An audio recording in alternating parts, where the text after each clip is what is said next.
اياك تغلط وانت بتختار عنوان رسالتك.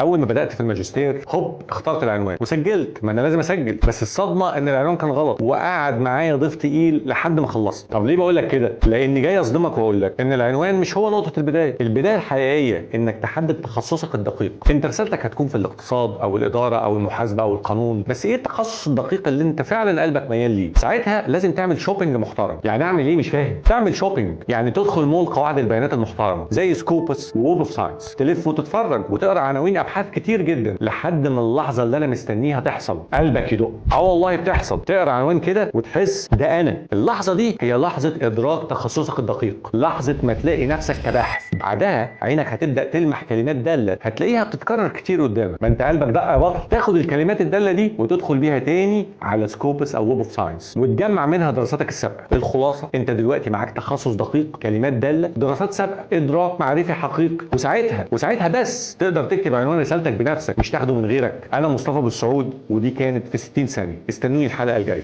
سلام.